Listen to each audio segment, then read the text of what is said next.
have a wonderful panel of 6 students that completed CDIS internships in the past summer, I believe everyone did. So I'd like to get started because we're going to be kind of short on time. I'd like to start by having our panelists introduce themselves. We'll do name, year in school and your major, and any certificates that you have, and then where you did your internship and what your title was. How this is going to work for y'all, I want you to ask the questions that you have today. So we have some backup questions, but as soon as the panelists introduce themselves, I'll open the floor up to questions from the audience. I've taken some written down ones already, but if you have a question, please feel free to raise your hand. I brought little presents for people who are brave enough to speak out loud. I hope I have enough. If I do not, chase me down at SuccessWorks and we will give you more cows. Does anyone have any questions before we get started? Everything sounds good. Okay, we'll take it as we go. My name is Beth Carabin. I am the Career and Internship Specialist at SuccessWorks that specializes in tech, data, and analytics careers. So if you are an LNS major, you have a presence in LNS, and you have questions about careers in this field, you can come talk to me, and I'm able to do my best for you. I've probably met some of you before, so again, welcome. Let's have our panel take it away. Again, name, major, year in school, internship location, and your title. Hi, my name is Ritik Goyal. I'm currently a senior. I'm a CS major, and I interned at Credit Karma this past summer as a software engineering intern, and I worked on like a backend team. I'm Catherine Fu. I'm currently a senior studying computer science and statistics. I did my internship in Expedia Group as SD intern. For those of you who do not know what Expedia Group is, it's basically one of the leading travel companies in the world, and Airbnb is one of the biggest competitor. But anyways, yeah, that's a little bit about me. Hello, my name is Oat.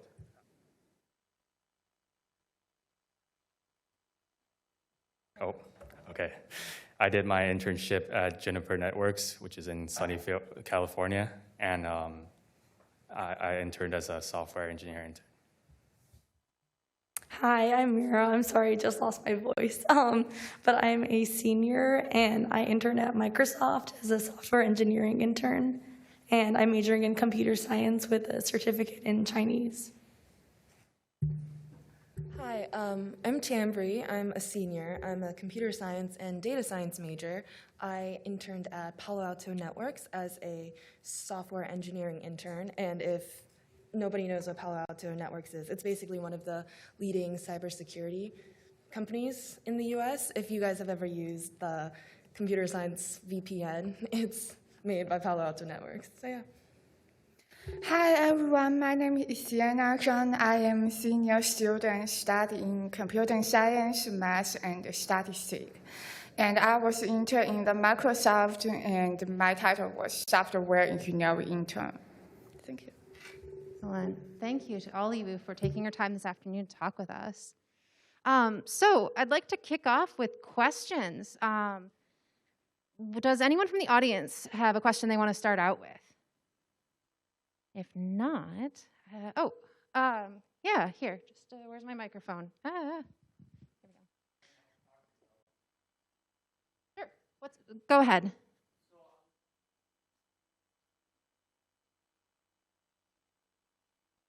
Were the internships in person or were you working remote?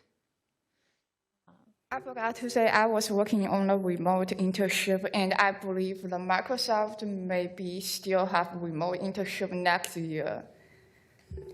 My internship was optionally remote, so you had the option to go into the office if you would like, but it was also all right if you were remote. I did visit headquarters once. Oh, I forgot to mention, the company was in Santa Clara, California, so they give you the option to be in person, but most people were working remotely.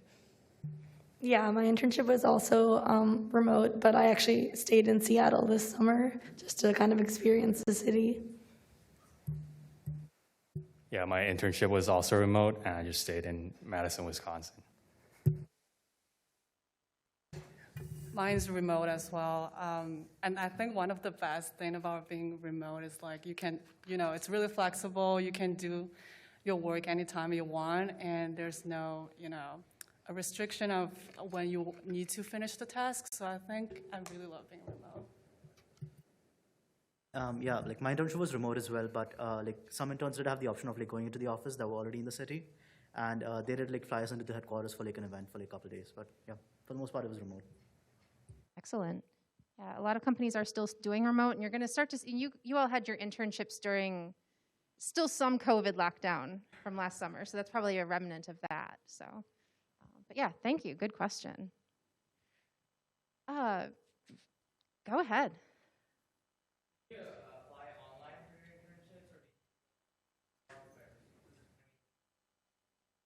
Did you apply online, or did you go to the career fairs? Or I think a good way to phrase that is, how did you find your internship? So for me, I just applied online because Credit Karma doesn't come to the career fairs at Yale Madison. And yeah, I think like applying online just works mostly for like most internships because like not every employer is going to be at the career fairs. And yeah. I did go to the career fair, but I think for most of companies, I just applied online. Yeah, I think that's the easiest way to, get in touch with the companies and recruiters. Yeah, I just sent in a lot of my resume to a lot of different places for LinkedIn. That's pretty much it. Yeah, I just did a bunch of research on different companies and applied online. I also applied online. I think one thing if you want to do to maybe like make yourself stand out a little bit more is also search up recruiters for a specific company that you want and maybe message them saying you're interested if you want to differentiate yourself a little bit. But yes, I also applied mostly online. Yeah, I just want to add one more thing. A lot of companies, they do have a diversity program. So which means besides online or in person, they do have some hiring event. And if you identify yourself as disability or minority, you can consider to apply such hiring event. They usually will hire more students on that cases besides others. And I was identified myself as a hearing disability person. So if you have any concern about that accommodations or disability right, you can reach out to me and I can help you with that too. Absolutely, thank you. Did any of you do sophomore programs, so like the leadership or like kind of involvement programs on that level? Yeah, they do have like sophomore programs, or they do have like something like disability program, or students of color programs. They do have a lot of programs in different companies, and you could go to their website and click the careers and go to find that hiring event and apply for these things. That would be a great chance to apply to besides the career fair. I guess the career fair as a topic, with that just coming up around the corner, I imagine there are other questions in the audience about career fairs. Is that what yours was about? Oh, well, go ahead. We'll come back to career fairs. Go ahead. Oh, my question was about resume. So what do you got?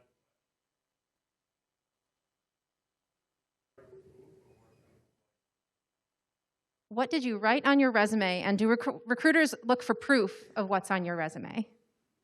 I can go. I think when I was starting out as a freshman or sophomore, I think it's perfectly fine to have like more club activities or even things that you did in high school, like if you're a freshman on it. I think slowly as you progress through college, you want to keep your biggest things like any internships you've done or maybe research, if you're interested in that on your resumes. In my experience, a certain number of companies will ask you for like your unofficial transcript to confirm like your GPA and the classes you've took. But and maybe some places have a background check where they require you to put your manager's name and like their phone number down just to confirm that. But I think they're few and far between.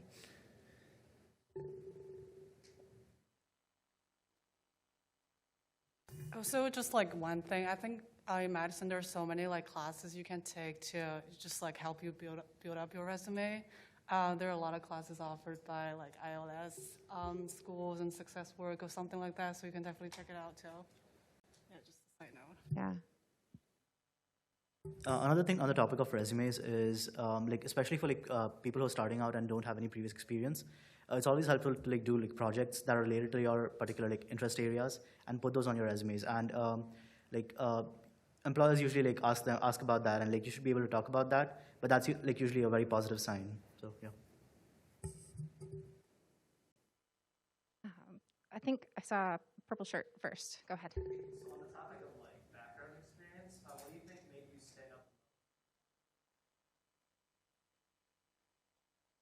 Even like outside of that, when you were doing your interview, if you had to talk about anything that would be like your strong experience derived from. What do you think your strengths were that got you your internship?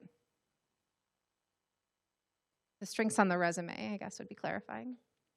Like one of the things that like companies really care about is like you need to show that you're like passionate about the company, especially like if you've like for example if it's a consumer-facing company and you've used the product, like let them know that you like it and like why you want to work there. Like that's like one of the things that like employers want to look for is like are you just applying to like every single place that you find, or like do you have like some sort of connection to the company?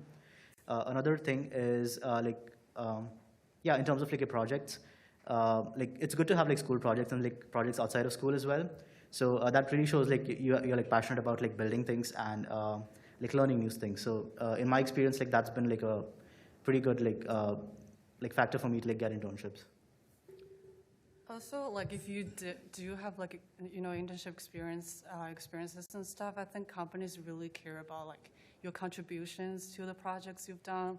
Like if you can present some statistics of like how much the results and like from your project, like how many users have used your project or something like that, that would be good. That would be definitely helpful for the internships. Yeah, for me, I didn't start getting interviews until I put my database class project in, so that really helped me a lot. For me personally, I had a couple internships since senior year of high school, so I had a lot of experience within the industry itself, and I think that helped me maybe stand apart. Also, I'm getting a certificate in Chinese, and I really believe in the integration of like tech and liberal arts. So kind of showing that you have like a wide array of interests and are willing to learn like many different things is also something that I think will help you stand out. I would say one major thing for me, something that I say for every single interview when they're like, what's your greatest strength? I always say adaptability, because I've done 3 separate internships at 3 different companies that were all engineering, but I worked with completely different languages and technologies that I never encountered in any classes and whatnot. So I just say like, oh, even if I haven't done anything in this before, like I'm willing to put in the effort and time to learn how to do it and learn how to do it well.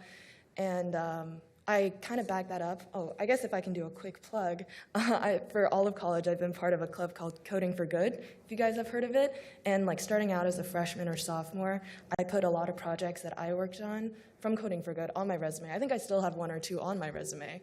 And that's a great way to kind of expose yourself to real life technologies and stuff like that that might not be covered in classes. That's like a little bit of a shameless plug, but I do genuinely believe it helped, and I think it did set me apart, having that experience when I didn't have like internships as a, that kind of stuff.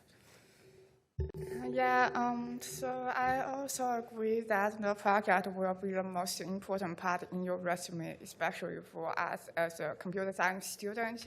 But the project is not only test for your technical skills, but also reflect your soft skills. So usually during the interviews, when other people ask you about your project, and they are not looking for your technical skills, but looking for how did you contribute to that project, how did you communicate with other people, and what is your motivation of your project, and that would be a very important aspect of as a person to that company, and they're usually looking for that too. That's why they also ask for behavioral questions. And then I also joined the club, the Coding for Good, when I was freshman and sophomore year, and I think it really helps you to get a start into the project, because you can take others' project and participate on that, and maybe develop your own project after that club. So I think it's really a good opportunity. And I believe we will have computer science organization field in the end of the September. So maybe you could go to that organization field and looking for different CS club and queuing one or 2 of them. That would be a great idea. Thank you. And right up in front. Apply for an internship during your freshman year, and if so, what did you put in as your GPA? Because when they ask us right now, we don't have any GPA.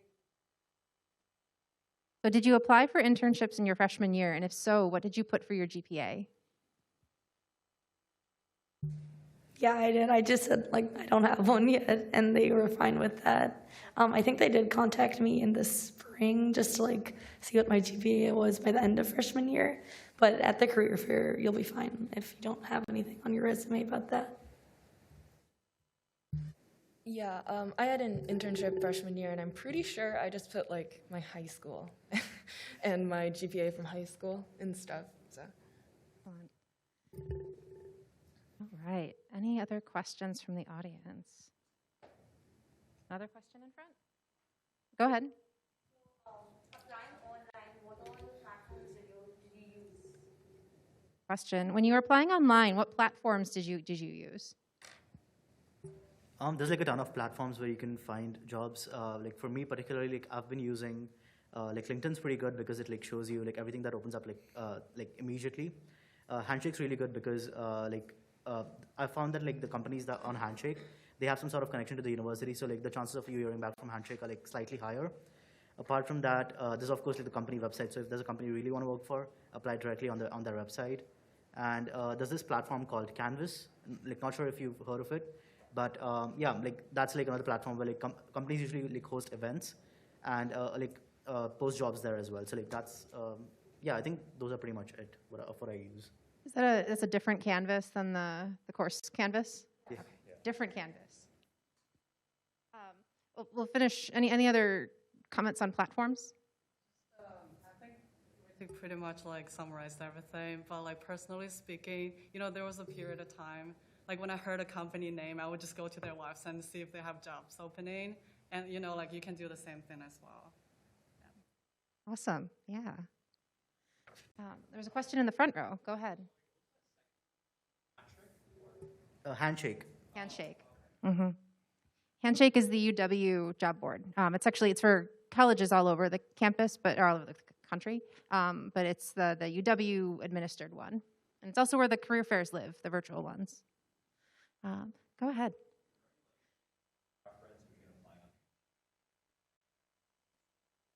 Any preference between applying on Handshake or the company's website? Do you guys have any insight on that? In my personal experience, talking to people who do recruitment that I know, it varies a lot company to company because some companies will recruit primarily on LinkedIn or recruit primarily on Handshake or Ripple Match and then don't even look at the applications that go through to their website, and then some companies are the opposite. I think it's a little tedious, but covering all of your bases is a good idea if you want to feel more solid in that, oh yeah, they're definitely going to receive my application, so.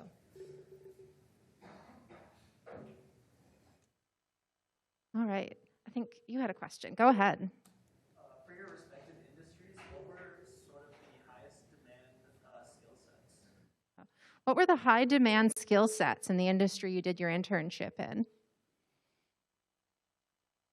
Skill sets can apply, I think, to any kinds of technology or knowledge sets. What were they looking for in their projects? I think it really varies, like, you know, among, like, between different companies, because, like, companies use different technologies.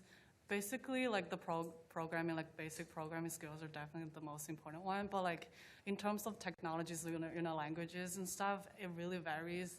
And so, like, usually, if you have an internship, that's basically the time for you to learn the technologies that the company is using, but, like, there's no, like, specific one that, you know, that's really important or, like, that's like better than anything else, because like company really use like different stuff. But I think the cloud computing stuff is really popular these days. So like if you want to learn more about it, you know, like AWS, Azure, those kind of stuff, I think most companies use that. But other than that, like someone else could add more stuff into it. Every company is a little different. Every industry is a little different too. So please feel free to chime in.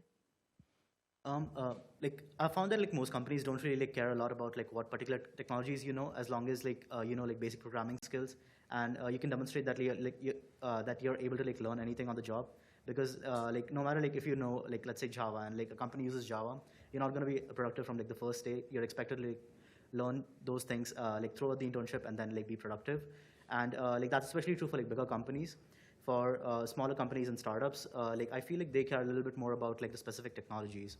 So like for example, like if you're interested in like web engineering, so like it'd be like helpful to like pick up let's say a front-end framework, back-end framework, some sort of database, something like that. But in general, like companies don't care a lot about like the specific technology itself. For me, I think it's, like as they said, I agree, but also I was an intern on a team of 10 people, and even amongst that team of 10 people, people were working in different languages, and I was working with different people, so I ended up writing libraries in Golang and doing scripts in Python, and then even just like systems, kind of like terminal, Kubernetes stuff. So, I mean, I think it's good to get exposed to as much stuff you like, but I would say it's better to kind of try some stuff, decide on one thing and get good at it, and then if you have like a specific role you want, maybe it's good to be focusing on a specific type of language or something like that, but otherwise, like as they said, you shouldn't worry too much about it. Yeah, so I was thinking that because when I applied to Microsoft, they indeed use the language called C#, but I never have an experience with that too. But usually for the internship, they don't expect you to do that by yourself, and they will actually guide you through their internship project, and then you will get familiar with that. So for that basic programming skills, I think they just want you to have a strong foundation on that one. But besides all these things, they are looking for about your study ability and looking for your communication skills, and these soft skills will be a very important way to get you into the internship. Yeah, I agree. I think your soft skills are like very important, like your growth mindset, how well can you work with a team, and especially like how do you handle a steep learning curve. That's really important because as soon as you like get an internship, there's typically a really steep learning curve and you have to figure out like how to handle that. So definitely like make sure your soft skills are like refined and good to go. Yeah, for my internship, I use a lot of Python and SQL, but I think companies really appreciate it if you could learn and understand their business needs quickly. Awesome. I have a few questions that are written down that are kind of nice off the skill questions. What skills, what languages should I know? Talking on so for starters, which of you did you have to do a coding interview for your internship? And if so, tell us a little bit about the coding interview.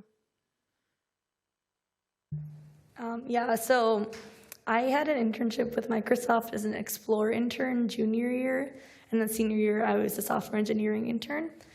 So for that, I had first a phone interview, and then they flew me out for an in-person interview on campus.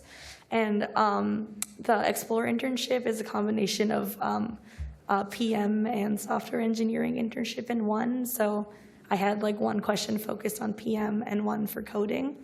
For project management? Yeah, project management. Okay. Mm-hmm. Yeah, but so for the coding interview, what I did at least to practice, I don't know if you guys have heard of the Cracking the Code interview book, but it has a bunch of basics on like data structures, stuff like that. And I just practiced different practice problems within that, as well as Lead Code. It's a really important site that will also help you prepare for this interview. But I was basically just asked a pretty basic questions about how to use a certain data structure. And for that, for coding interviews, they have you like write it out rather than type. So I was just writing out the answer to the question on the whiteboard. I think that's how they typically work, but other people can share their experience too. For Expedia, I did last summer like as an SD intern. I think the process is basically like 2 rounds. The first round is like a OA, which is like a coding challenge. You do it at home. And then the second round is like a 3-hour interview. It consists of like 3 parts. The first part is like live coding challenge. So you write code like with another person from the company. And then the second part is the OOP design, which is object-oriented programming design. I know not a lot of companies do not require that, but Expedia does for some reason. And then the last part is the behavioral section. So yeah, that's basically it. So I think that like she pretty much like summarized everything. Like you could go on to LeetCode and do some questions. And for the OOP, you could look at some books or some YouTube videos. They have like specifics of how to approach those sections. So yeah. And most coding tests, you can choose which language you want to use. So yeah, that's a good thing. At my internship, I had 4 separate interviews by separate people in total. One was a behavioral one from the HR person, and then the rest of the 3 were all technical coding interviews, and they were done by different members of the team that I ended up working on, and the last one was from like the manager of the team. I also want to point out that the interview process will differ for what role you're applying for. Like even between software engineering and software development, the processes could be different, and even companies will do it differently for the same role. So that's also something to look out for, because I also applied for a front-end role, and it was more about how would you interact with this user interface, or how would you create a bank login page? Like there can also be technical questions that aren't necessarily coding.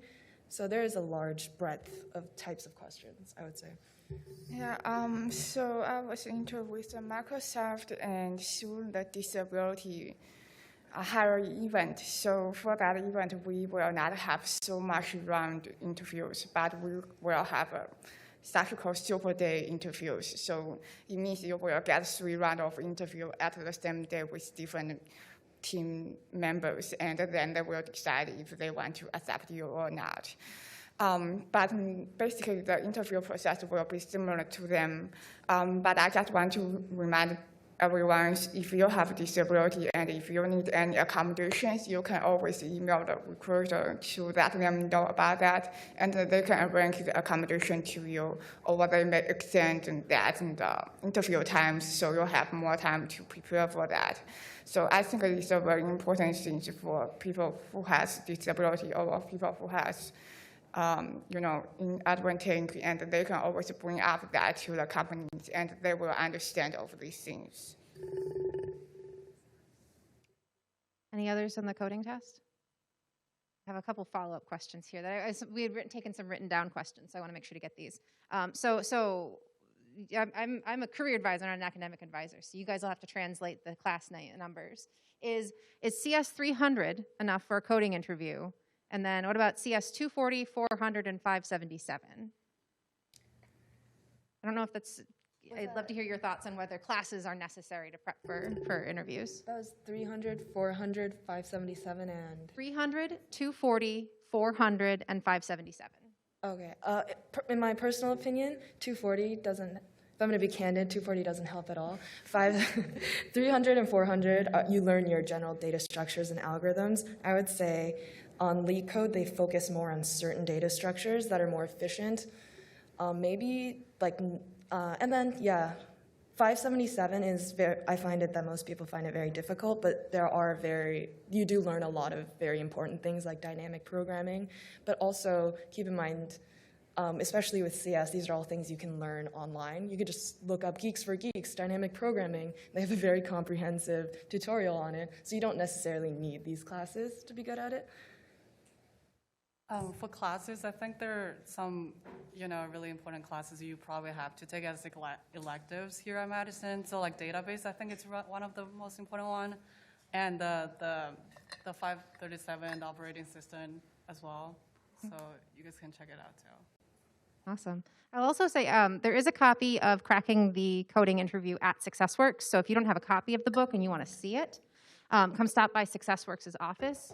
If you don't know where we are, we're on the 3rd floor of the university bookstore. So you can follow the big signs that talk about careers, and you'll find us, and you'll find the book, though you can buy it on Amazon as well. All right, let's open it back up to the floor. I'll come back to you in the back with the hat. Did you have a question? Yeah, sorry, go ahead.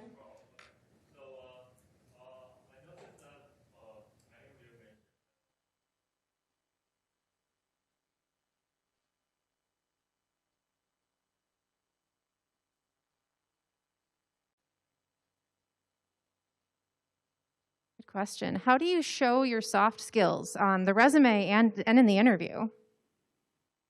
I think for resumes specifically, like if you have projects you've done in the past, it definitely shows like your teamwork skills, and or like if you are part of the student orgs, if you were one of the executives, so it could definitely show like your leadership, your cooperation, communication skills, all of stuff. And during interviews, when you talk to people, they definitely can tell like whether you have the communication skills as well. I think like another thing to add during interviews is to always like answer a question with a story, exemplifying how you like used a certain skill, so then they can kind of see it in real time.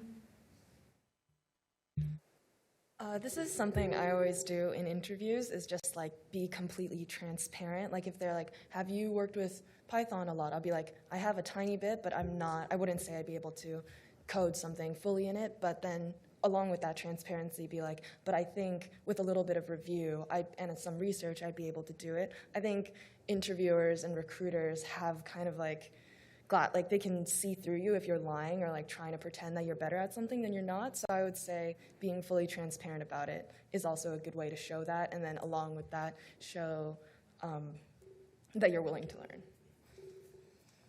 Yeah, sometimes it just depends on whether a recruiter likes talking to you or not. So yeah, just be yourself. I had one company where it was just one interview, and it was like just talking back and forth about my experiences, my interests for like 25 minutes, and I ended up getting the job. So.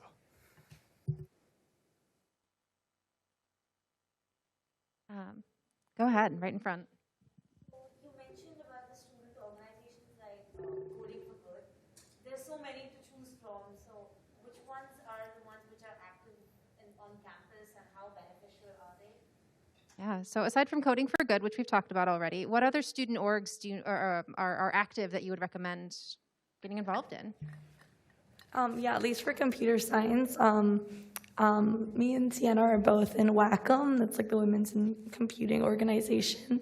That's just to plug it. It's a great organization to meet a bunch of different women majoring in computer science, and we have different events with companies.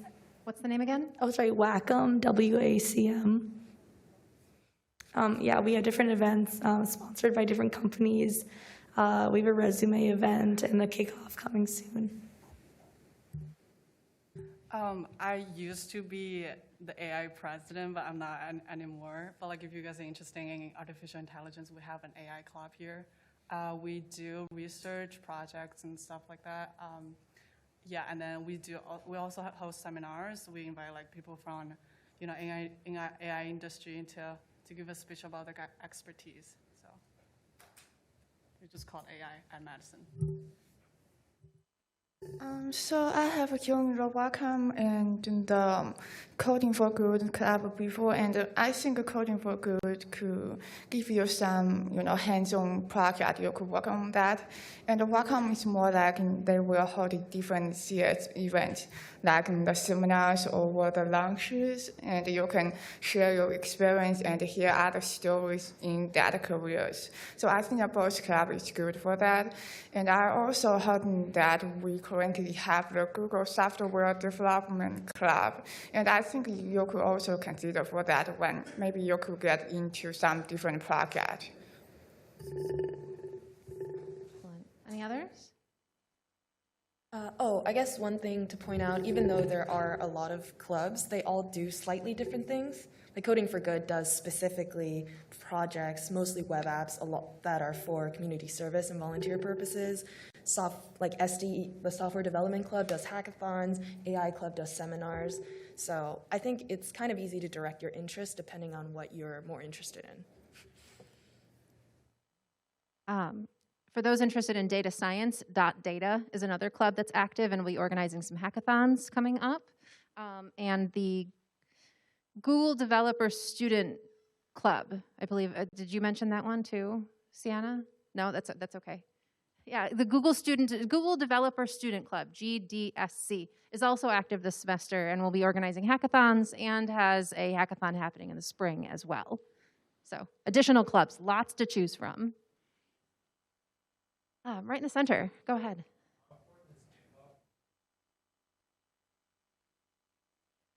How important is GitHub, and do you include the link to your GitHub on your resume?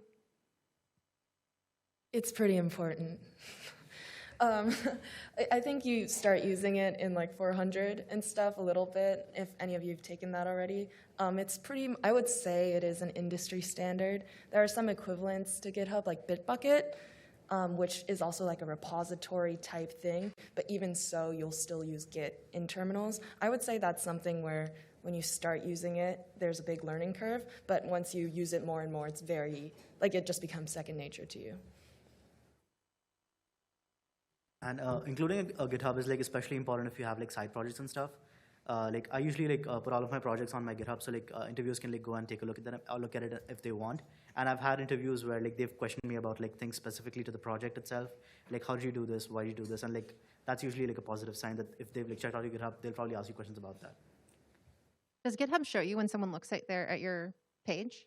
I don't think so. Okay. If you like clone the branch, then they may show you, or like, yeah, if you merge two. That's super helpful. LinkedIn will actually show you who has viewed your profile. So you can use that to then counter by chasing people who have looked at you and are interested. Another good way to show interest in a company. Go ahead.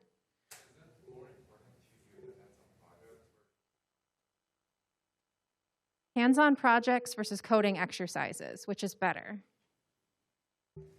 I'd say like both are pretty important. Like having projects on a resume will like help you get the interview, and then doing the coding exercises will help you pass the interview. So like you kind of need both. Awesome. I have one of the written down questions. I only know how to code in one language. Does this greatly limit my internship opportunities? I don't think so, because almost all the languages are pretty similar. They're just, syntax is different, and maybe they have like different libraries, but you can always like learn it if you, know language is pretty like related and stuff. Yeah. One thing that hasn't been said yet about free kind of additional learning tools is through Do It. We actually have, you as students have access to LinkedIn Learning, which is all of the learning courses that LinkedIn has available. So soft skills like communication, project management, leadership, but they also have hard skills like SQL, Python, Ruby, anything you can think of is on LinkedIn Learning. If you go to Do It's website and look for LinkedIn Learning, you should be able to find that there. And it's another really good free source of learning. Any other questions from the audience? Go ahead.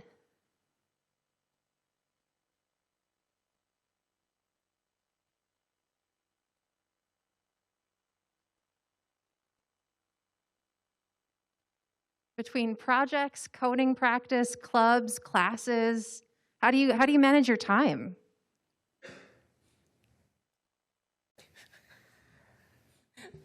I'd say like that's a great question, and that's like a very valid concern. Like fall semester is typically very recruiting heavy, and like getting a job is like a full-time job in itself.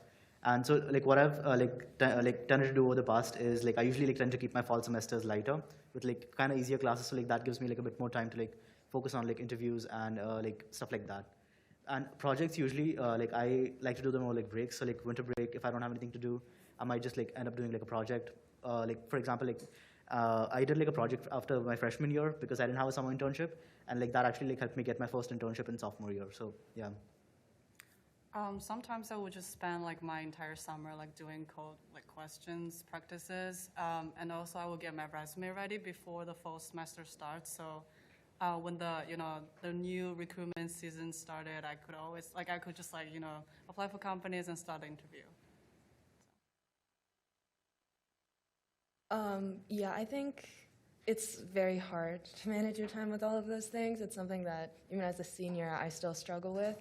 I think one thing that I would like to, maybe this isn't the purpose of this panel, I think it's important to still maintain like a life.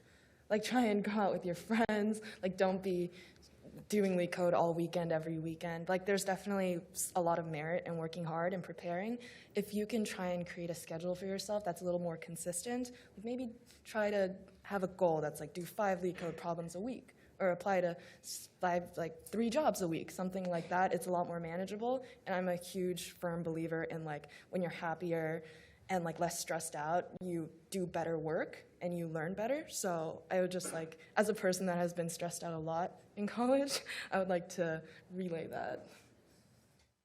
Yeah, I also recommend you to divide your jobs or your codings into a small part, not finishing that entire whole part in the same times. For example, if you like a coding exercise and your goal is like complete 100 of coding exercise, you can do 1 by 1 each day, and you don't have to finish them all in the same times, and it help you to manage your time into a piece, and it will help you a lot during your daily life. I think another question that was written down that kind of is a good piggyback off of this is how many total applications did you put out versus how many offers did you get in the end? So I applied to 330 something places, and I got 1 offer, so yeah. That is the highest number I have heard, honestly. So that's hard work. Nice job. Okay, so I did not apply to that many places. I think I applied to like 20, and I got 2 offers. So I actually applied to around 150 companies, and I got the over around 20, and I finally go to the Microsoft. I think last year I applied to maybe 80 companies. I got a lot of rejection letters. I got an email from someone rejecting me from last year, like a month ago, which was a very delayed rejection. Thank you. But I will say, like, my mindset towards applying to jobs is like quantity over quality, which sounds kind of bad, but you know, you just like fire through them, just like do it for an hour, apply to 20 jobs, because the sad reality is that HR people look at your resume for like less than a minute, and they just like have so many to go through, so you do, like, applying to so many does broaden your chances. If there's like a company you really, really want to go for, then that's a little bit of a different story, but in general, like, quantity. Yeah, I definitely agree with that quantity over quality. Like especially like for like computer science and like software engineering jobs, I've found that you don't need a resume. Like you can just like summarize your resume and like that's fine. You don't need a cover letter, sorry. Yeah, and yeah, I think like last year I applied to like close to 100 jobs and probably ended up getting like a couple offers. But it definitely like your conversion rate definitely increases year to year. So like as you get more experience and like have more projects, it increases. So yeah. Oh, I forgot to mention, I applied to 80 and I got 3 offers. For ratio's sake. 300, that's crazy. Go ahead.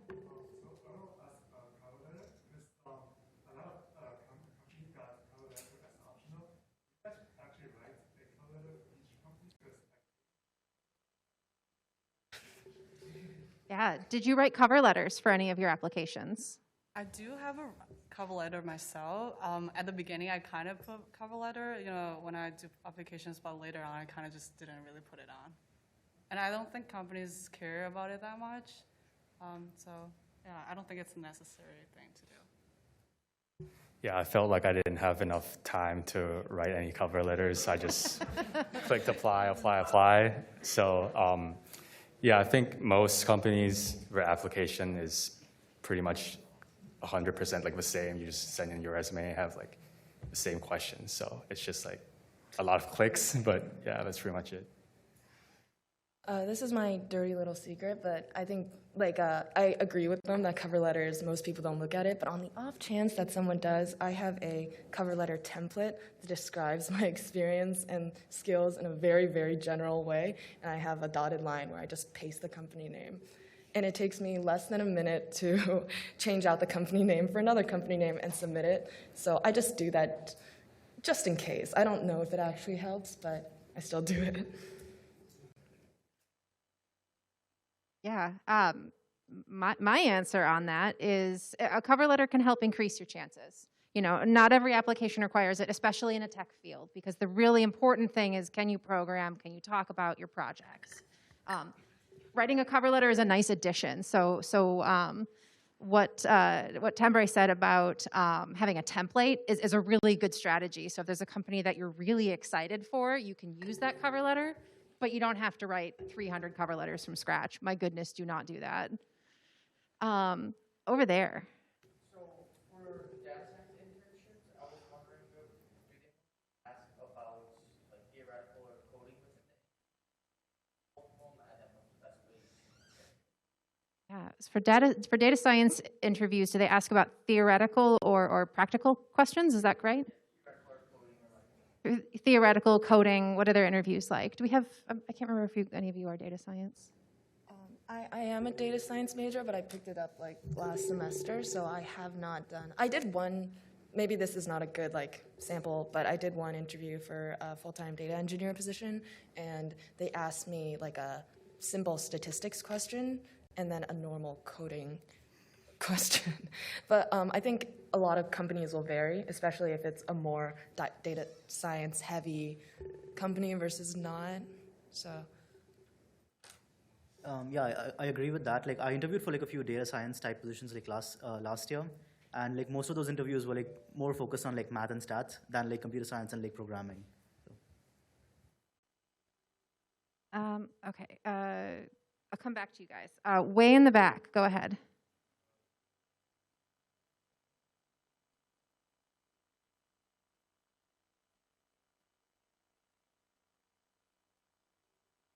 So how do you prioritize your applications if you're looking at a large volume? Do you apply when you see them? Do you prioritize by deadline? I have a Google document, like, you know, that sort of contains all the companies I applied for and the deadlines and, you know, whether I got rejected or whether I have to do a coding interview for them, you know, like everything that Google Docs. So maybe that would be a good way to keep track of everything. Another thing about applications is like even though like a company might have a deadline of let's say like November or December, like most companies hire on a rolling basis. So the earlier you apply, the higher the chances you have of actually getting an interview. So I'd recommend what I usually do is like I also have like a spreadsheet where I keep track of like the date when I applied to the company and stuff like that when I got the interviews. But another tip is like always set up like alerts on LinkedIn. So like whenever like a new engineering internship opens up, I get a notification every day so I can apply to them like as soon as it opens up, and that increases the chances by a lot. Yeah, those saved searches will really save your time. If you aren't aware of those, every job board has a way to save a search and then have it email you when new jobs are posted. If you aren't doing that, do that, because that saves you from having to go and do that search over and over again every day. It'll just automate it for you. Yeah, that's awesome. Thanks for suggesting that. All right, let's do you in the front again. Applying as a freshman and international student, they ask you while applying if you are legally allowed to work in the US. So, I mean, I have to wait for a year. So right now, do I put in yes or do I? Yeah, so if you're an international student and they ask, are you authorized to work in the US? What did you put down as an answer? So I think a lot of companies, they do sponsor international students. I'm from China, so I need to go through the process. So basically, when you get an internship, you have to apply for the CPT, which is, I don't know the full name for it, but like you have to get your ready offer and you have to like, you know, fill in like forms and stuff, and then it will get approved. And then after that, you can start working. So. Right now, do I put in yes or no? I think I do, yes. So like if they ask you about like if you're authorized to work in the US, you say yes. But like if they ask you if you need like, you know, a CPT or sponsorship, you have to put yes too. Yeah, that's right. If you have visa questions, the best place to go for those is the International Student Services Center. They're the visa experts. You can mark that you are legal. If you have a visa and you are using your CPT or your OPT, you do not need sponsorship to work in the U.S. That question is when you are at the point where your student visa is dropping away and you're going onto your work visa. That's what that question is asking about. But again, all visa questions should be taken to the ISS. I am not an immigration specialist. So let's go right in the front. Go ahead. Sorry, what was the question? What are good ways to research the companies? Go to the company website. Sorry, that's a very straightforward answer. You can also look at their social media, their LinkedIn. I know most companies will post about the most recent things that are happening in the company, like current news. If there's a company you're really interested in, I think it's a really great thing to be like, oh yeah, I heard your company's doing this. That's great. It shows your interest in a good way. I thought Handshake was really helpful. I think I just searched up computer science internships and just a bunch of things popped up. And then there are a bunch of others like Indeed, Glassdoor, Google Jobs, and LinkedIn and stuff like that. You can just go and search for, the specific position you want to apply for. Yeah. If by research of a company, if you mean you want to know more about what they do and the type of work they do, I found that actually talking to someone who works at the company is a really good way of actually getting a feel for what the work involves and what the company is overall. So I think in freshman year I took this class by SuccessWorks called Intel S210. Highly recommend that. And they one of the things they really talk about is informational interviewing, where you reach out to people and get to know more about what they do and things like that. So yeah. Awesome. All really good advice. Yeah. Blue shirt right there. So I was wondering, for the interviews that you also application, how many of them afterwards did you send? Did you send thank you notes following up on your interviews? Yeah, I did. I think that's pretty important to do, just to show that you're obviously interested and you appreciate them taking the time out of their day to do it with you. I think I sent it to however many companies I interviewed with, so all of them. Oh wait, is the question a thank you note after the interview or after you receive the internship? I think it was after the interview. Yeah. Oh yeah, then I agree. I think at the end of an interview, I'll always ask if I have any additional questions, is there an email I could reach you at? Something like that. I'd love to talk to you more, and then I'll send a thank you note to that email, especially if it's a preliminary one or something like that. I usually do send a thank you interview, thank you emails after each interview. But what I found to be really helpful is I usually just connect with the interviewer after my interview ends and send them a thank you email through LinkedIn, and that's been really helpful. And it also kind of gives you a signal, because I found that if the interview actually connects with you, then it kind of went in a positive way. So yeah. Awesome. And then striped shirt right there. And then I'll get you.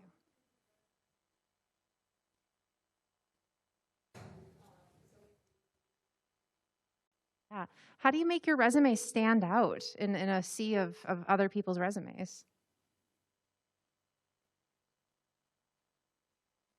I think on my resume, the first section would be education, and then the next section would be the skills. So I think the skills one would actually make your resume stand out, because the recruiter will look at your resume, and the first thing they see will be the skills that you have and what you can do for the company. And then for the project section, you can always highlight the most important keywords that you want the recruiter to see for the first time, and then you can make them bold, so you would make them stand out. Especially if you have if you used some languages or technologies for your project, you can highlight those as well, in a resume. Yeah, so for my projects, I also list the skills that I use for the projects, just to repeat the skills in the resume, because companies, they parse your resume and they check for keywords. So it's helpful to repeat those keywords as much as you can. Yeah, I like to call that search engine optimizing your resume. People will look, the keywords that are consistent between every job are what those are looking for. So software titles, techniques and methods of development, things like data structure, or other kind of key stock phrases are really good to seed your resume with, because that's what those crawlers are looking for. Humans do read the resume, but that's usually the first pass, and that's really important. Any other comments on making your resume stand out? Oh, yeah. Maybe this is like a myth or something, but I heard from many recruiters that from people that they read in an F shape. And so I think, I've heard it a lot. It's a real thing. So that's why you maybe, like, this is totally up to you. You maybe want to keep, like, your company name and, like, the role name of your experience, or, you know, whatever project title it is on the right side in bold by itself, not surrounded by a lot of stuff. And then maybe 2 to 3 sentences, very concise sentences saying what you did. You don't, a mistake I made with my resume starting out, I made it like all times New Roman and like very busy because I was like, oh, I wanted to look professional. Calibre's fine. If you want to, like, try to make it not too busy because, again, they're just skimming through it. You want it to stand out. You can use all those buzzwords that are like collaborated on, like developed this, integrated this, contributed to this. That F-shape advice actually does make sense, because think about when you're reading in English, you're starting at the top and you're going this direction. So people's eyes are going to be drawn to the top and the left column, and then they'll go that direction from there. So put the important stuff at the top and left aligned. That's why those key verbs are really key. Like you said, collaborated, developed, designed, all those things. Catch eyes. And there was a question way in the back.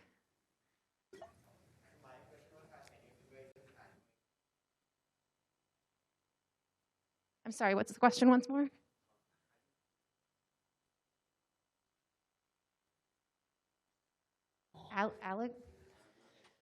Aligo Expert?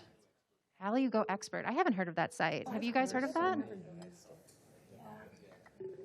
Go ahead, panelists. Have you heard of Aligo Expert?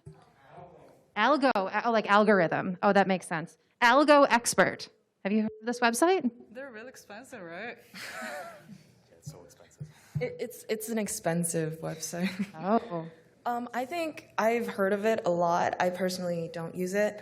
I think any of the above are okay. LeetCode's good. Algo Expert's good. HackerRank is also good. Yeah. I think for the most part, they cover the same thing. So whichever UI you prefer, if you want to take it that way.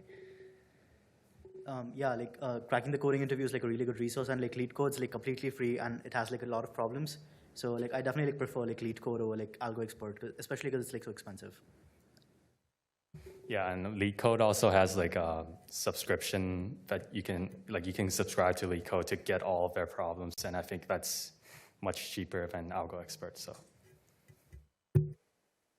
we are nearing the end of our time. I'm actually going to ask the panelists one last question. What is one piece of advice you haven't given today that you would like to share with the internship process? Just apply for jobs as early as possible, because you either gonna forget about it, like if you just wait, or the job's gonna be filled and you're gonna be regret about you didn't apply for it for the first place. So just apply early as possible, I guess.